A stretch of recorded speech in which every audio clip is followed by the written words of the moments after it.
Salut amis madrilènes, j'espère que vous allez bien, on est parti pour la vidéo du jour. Aujourd'hui au programme les amis, on va faire un petit retour sur ce qu'il s'est passé hier au Bernabéu. Très belle journée de foot hier au Bernabéu avec une belle victoire face au Betis, avec un contenu très intéressant et puis une équipe très agréable à suivre. Le Real s'est donc imposé 2-1 face au Betis, donc on aura des déclats, des statistiques autour de cette rencontre et puis aussi une petite page très intéressante avec des déclats du papa d'Erling Haaland qui s'est exprimé sur l'avenir du fiston, sur le pourquoi du comment il n'est pas arrivé au Real et sur l'éventualité de le voir arriver au Real peut-être dans quelques années. Avant de débuter les amis, je fais une petite aparté sur ce que j'ai vu hier dans la zone commentaire du débrief de la veille. J'ai vu pas mal de commentaires insultants. Alors les amis, je suis très cash avec vous. Moi, dès lors que je vois une insulte, je cherche même pas à comprendre. Vous êtes banni de la chaîne, donc vous pouvez plus laisser de commentaires. Moi les amis, j'ai vu beaucoup de commentaires sur voilà, le match, de commentaires insultants sur le match de Benzema. Moi j'ai ma vision du match, j'ai vu certaines choses, je vois certaines choses depuis le début d'année, je regarde tous les matchs du Real les amis, j'ai le droit de penser, je suis en mesure de penser que Karim n'a pas été bon hier, c'est mon avis. Si vous n'êtes pas du même avis que moi, très bien, on peut échanger, il n'y a pas de souci, mais il faut échanger avec respect. Sinon, je vous le dis, hein, s'il y a une insulte, vous êtes banni de la chaîne. Il y a beaucoup de personnes qui sont venues hier voilà, me dire t'as pas le droit de dire ça sur Karim, il te fait gagner la Ligue des Champions. J'ai aucun souci les amis avec Karim. Moi depuis un an sur la chaîne, quasiment à chaque match, je dis Karim c'est le meilleur joueur du Real, il n'y a pas de doute là-dessus. Force est de constater qu'à l'heure actuelle, en ce début d'année, c'est un peu plus compliqué pour Karim. C'est un fait. Si vous n'êtes pas du même avis, eh bien c'est comme ça les amis. On ne voit pas forcément les mêmes matchs, les mêmes choses sur le terrain. Mais s'il vous plaît, pas d'insultes dans les commentaires, sinon de toute façon, voilà, ça sera vous qui serez pénalisé puisque je vais vous bannir. Donc s'il vous plaît, modérez vos propos. On n'est que sur un match de football. Je donne mon avis, vous pouvez donner le vôtre, mais respectez un petit peu les autres utilisateurs et aussi moi par conséquent. On va démarrer les amis avec les deux unes des quotidiens madrilènes. Le quotidien AS qui titre El Bernabéu sigue des fiesta. Le Bernabéu fait encore la fête. Super prestation hier, un côté merengue. Franchement, je pense qu'on est tous assez convaincus de ce que nous propose le Real en ce début d'année. Alors évidemment, il y a quelques ajustements peut-être dans le secteur défensif, mais sur le rendement de l'équipe, sur les prestations collectives et globales, franchement, c'est plutôt agréable hein, ce que nous proposent les merengues en ce début d'année et les résultats sont positifs. Hein, 4 matchs, 4 victoires. Le quotidien Marca qui titre aussi un leader a todo gas, donc un leader à plein régime, un leader full gas, ça va bien pour les merengues, donc à 2 jours maintenant du retour de la Ligue des Champions. Le petit encart du quotidien Marca est en grande partie consacré à la nouvelle prestation XXL d'Aurélien Tchouaméni. J'ai même vu hier, les amis, pour revenir là-dessus, un commentaire qui me dit arrête de sucer Aurélien Tchouaméni, il est très loin d'être le meilleur du côté du Real au milieu de terrain. Après les amis, moi, si vous n'arrivez pas à voir qu'un joueur est très très bon comme toi, je ne me souviens plus de ton nom, mais si tu n'arrives pas à voir qu'Aurélien Tchouaméni a été le meilleur merengue hier, bah voilà, je pose-toi des questions sur ta manière de regarder un match. Ensuite, on enchaîne les amis avec la fin de série. Donc on l'a dit, hein, le Betis était tout de même l'une des équipes qui posait énormément de problèmes au Real à domicile. Voilà, donc le constat, hein, depuis 5 ans, les merengues ne s'étaient pas imposés face au Betis et n'avaient même plus marqué un but. La série a pris fin hier avec donc cette victoire de Buzyn, le but de Vinicius et le but de Rodrigo à la 65e. On rappelle que c'est Canales qui avait égalisé côté andalou sur une erreur de passivité, on va dire ça comme ça, de la défense madrilène, parce que ce but de Canales, il arrive à la suite d'une touche qui est jouée assez rapidement et on voit que la défense n'est pas forcément bien organisée et n'était pas préparée à ce que cette touche soit jouée rapidement. Le marquage n'était pas bon. On va continuer les amis avec des déclarations de Carlo Ancelotti, pas mal de déclats de Carlo qui est d'ailleurs revenu sur la prestation de Karim Benzema. On va démarrer tout de même, il nous dit Carlo, on a bien commencé mais on savait que ça allait être un match difficile contre le Betis, on avait de la verticalité avec le ballon, avec de bonnes combinaisons.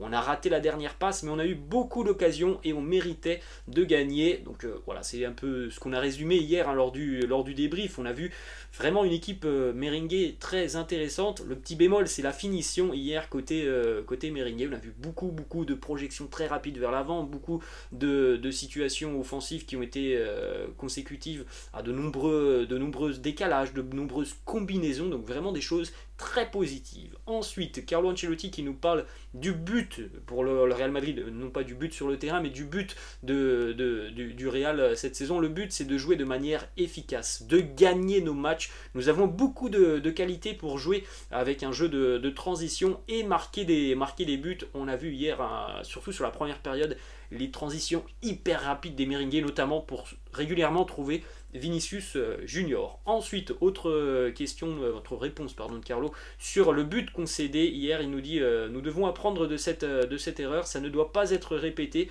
On doit s'améliorer dans ce genre de situation. Il est clair que c'était un but qui était évitable pour le Real. Voilà le constat de Carlo. On continue les amis avec une nouvelle question des journalistes sur l'absence de temps de jeu pour Marco Asensio, pour Eden Hazard. Nouvelle réponse de Carlo. Je peux compter sur eux, mais je ne sais pas le temps de jeu qu'ils auront. Les changements devaient mettre de l'énergie au milieu. À un partout, ils auraient pu rentrer pour mettre plus de qualité devant, mais à 2-1, ce n'était pas nécessaire. On continue avec cette déclaration de Carlo Ancelotti qui revient sur les problèmes offensifs du Real, en tout cas sur le manque, on va dire le manque de consistance offensivement, véritablement devant le but. Le Real arrive à se procurer des situations, mais ça manque tout de même d'une finition chirurgicale côté Merengue. Il nous dit il nous a manqué quelque chose sur le front de l'attaque. On s'est créé beaucoup d'occasions, on mérite de gagner, mais on a tout de même manqué d'efficacité devant le but. On va terminer les amis avec une déclaration de Carlo Ancelotti notamment sur le match de Karim Benzema, donc ça va peut-être mettre tout le monde d'accord.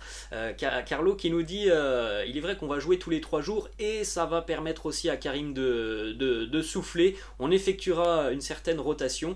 Sur ce match, face au Betis, il a manqué de justesse, il n'a pas été aussi clinique qu'à l'accoutumée à la finition, mais ce n'était pas un problème physique. Voilà, Carlo qui répond et qui a donc tout de même vu la même chose qu'une grande partie des personnes qui sont sur la chaîne, un Karim qui est en difficulté sur cette rencontre face au Betis, et un Karim que l'on voit tout de même un peu emprunté depuis le début de saison. Oui, il y a 3 buts, il y en a 2 qui sont sur phase arrêtée, les amis, penalty et coup franc, donc un but au final dans le jeu pour Karim. Donc voilà, on voit les mêmes choses entre Carlo et de nombreux fans du Real Madrid. On voit un Karim qui est en difficulté en ce début de saison. Moi hier j'avais émis l'idée que ça pouvait être un problème physique. C'est pas le cas, Carlo a écarté cette piste. C'est peut-être tout simplement à l'heure actuelle un problème de confiance pour le 9 qui visiblement manque un petit peu de justesse devant le but. Ensuite on va enchaîner les amis avec les statistiques d'Aurélien Tchouaméni, monstrueux hier Aurélien Tchouaméni, homme du match. Ça veut tout dire quand tu es désigné homme du match, c'est que évidemment ta prestation a été XXL. 100% de duels aériens remportés, 90% quasiment de passes réussies, 91 ballons touchés, 16 duels gagnés par Tchouaméni hier, c'est énorme, 16 duels gagnés, 10 fois il est entré dans les 30 derniers mètres adverses, 7 tacles, 7 possessions récupérées, 6 duels aériens remportés, 4 interceptions, 2 fautes obtenues, 0 faute commise par Tchouaméni. C'est du très très lourd. Regardez cette stat les amis aussi. Aurélien Tchouaméni a eu 19 duels hier face au Betis, il en a remporté 16. Depuis 2005-2006, sur les joueurs qui ont au moins 19 duels lors d'un match du Real Madrid, seul Sergio Ramos en 2014 a un pourcentage de duels remportés meilleur que Tchouaméni. En 17 ans au Real Madrid, seul un joueur a fait mieux que Tchouaméni avec au moins 19 duels sur une rencontre, c'est Sergio Ramos. C'était il y a 8 ans. C'est monstrueux ce que fait Tchouaméni en ce début d'année. Regardez aussi les amis depuis 2016-2017, donc depuis 6 ans maintenant. Voilà les joueurs qui ont sur une rencontre du Real Madrid qui ont remporté plus de 15 duels et fait plus de 7 tacles sur une rencontre. Ils ne sont que 4. 3 fois ça a été Casemiro, une fois c'est Tchouaméni après seulement 2 mois passés au Real Madrid. C'est énorme. Vous pouvez jeter un petit coup d'œil les amis à cette map de tous les ballons récupérés par Tchouaméni depuis le début de saison en Liga. On est donc à 4 matchs en Liga pour Tchouaméni. Regardez déjà, c'est assez impressionnant. 26 ballons récupérés par Tchouaméni en Liga, ce qui nous donne une moyenne de quasiment 10 récupérations de balles par match. C'est énorme. On va continuer les amis avec une déclaration de Carlo Ancelotti sur le match des deux Brésiliens Vinicius et Rodrigo hier. Il nous dit Vini et Rodrigo ont joué un super match. On en a parlé hier lors du débrief. Les amis ils ont été très bons, hein, les deux ailiers du Real. Alors même si on voit beaucoup Rodrigo désonné, voilà, il a été tout de même très très juste dans le jeu Rodrigo. Il nous dit je veux toujours être titulaire, je suis très heureux de pouvoir aider mon équipe au moment où nous en avons le plus besoin. Je m'améliore chaque jour depuis ma blessure, je suis meilleur que le match précédent. Regardez les stats de Rodrigo, 80 minutes jouées, 3 tirs, un dribble réussi, 2 passes clés pour Rodrigo, une grosse occasion créée, un but. C'est un gros match pour un joueur qui en plus de ça revient de blessure très récemment. Petite déclat de David Alaba, très sympa hier. David Alaba interrogé par un journaliste de la Liga sur sa vision du jeu et donc sur l'offrande qu'il a offert à Vinicius en première mi-temps. Le journaliste qui lui pose cette question: comment avez-vous vu Vinicius? Et réponse de David Alaba: avec mes yeux.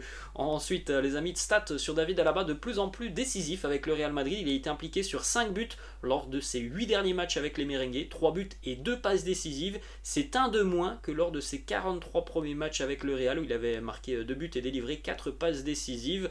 On le voit avec notamment le but marqué face à Almeria sur coup franc, cette passe décisive hier. On l'a vu aussi important sur le trophée, la Supercoupe d'Europe.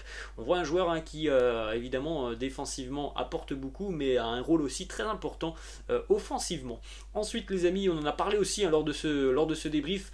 Moi j'aime le voir comme ça, malheureusement c'est pas toujours le cas. En tout cas hier il faut souligner la prestation hein, aussi XXL de Ferland Mendy. Quelle activité pour Mendy, et puis on l'a dit hein, hier lors du débrief, physiquement, il a été rayonnant. Ferland Mendy hier physiquement, il a fait beaucoup de bien au Real sur son côté, beaucoup de projections vers l'avant. Regardez cette stat, 100% de passes réussies pour Ferland Mendy hier face au Betis, 43 sur 43. On continue les amis avec cette déclaration de Fede Valverde qui nous dit je peux être un atout en attaque avec mon rythme, mais je me fais tout de même plus plaisir au milieu de terrain. Bon on le sait, voilà, c'est un joueur qui dépanne sur le côté et qui en général dépanne plutôt bien, mais il est tout de même beaucoup plus à l'aise au milieu de terrain, Fede Valverde, et encore une fois c'est une entrée hyper positive pour lui. Il entre en jeu, 2 minutes plus tard il délivre une passe décisive. Une petite déclat maintenant les amis de Carlo Ancelotti sur le match du Celtic qui approche dans 2 jours. Il nous dit ce match du Celtic, eh bien le Celtic joue très bien, il joue de manière intense. Il y aura aussi une ambiance exceptionnelle au Celtic Park. Ça sera un plaisir d'aller du côté de Glasgow pour affronter cette équipe, et ça sera un match très compliqué. Alors le début de saison du Celtic les amis est exceptionnel, 6 matchs en championnat d'Écosse, 6 victoires, 25 buts inscrits, un petit but encaissé. Après les amis, il y a tout de même une différence de niveau énorme entre le championnat écossais et le Real Madrid. Même si le Celtic fait un énorme début de saison, le Real doit être en mesure d'aller s'imposer du côté du Celtic Park. Après, il est vrai que, bon, on va pas se mentir les amis, il va y avoir une intensité et un combat physique qui va être, je pense, assez important durant cette rencontre. On va terminer les amis avec 3 déclarations du côté de la famille Haaland. Le papa Erling qui s'exprime déjà premièrement pourquoi Erling a choisi Manchester City et non pas le Real Madrid. Il nous dit le transfert de mon fils, nous avions un critère en tête. Quelle équipe avait réellement besoin d'un numéro 9? Manchester City était l'option parfaite, tandis que le Real non, car Benzema est actuellement incroyable. Donc on s'en doutait évidemment, Haaland ne souhaitait pas s'engager du côté du Real avec la présence de Karim Benzema. Autre déclaration du papa d'Erling qui nous dit je pense qu'Erling veut se tester dans chaque championnat. Vous ne pouvez pas rester dans chaque championnat que 3 ou 4 ans. Je pense qu'il veut essayer les plus grandes ligues. Donc à l'avenir évidemment, hein, je pense que Haaland pourrait donc venir du côté de la Liga. Après la Bundesliga et la PL, je pense que la Liga, ça sera la prochaine étape pour Erling Haaland. Dernière déclaration et réponse du papa de Erling. Comment dire non au mythique Real Madrid? Réponse du papa, bonne question. Vous ne pouvez pas vraiment dire non au Real. Donc voilà les amis, on en reparlera de ce dossier Haaland, on aura le temps d'en reparler, mais peut-être que d'ici 2-3 ans, Erling prendra un nouveau tournant dans sa carrière et rejoindra l'Espagne. On espère que ça sera pour le Real aux dépens du Barça. Voilà les amis, la fin de cette vidéo, j'espère que ça vous a plu. N'hésitez pas comme d'habitude à lâcher un petit pouce bleu, n'hésitez pas non plus à vous abonner à la chaîne. Nous les amis, on se retrouvera en ce début de semaine, demain comme d'habitude avec une nouvelle vidéo. Je vous laisse et je vous dis à la prochaine. Ciao.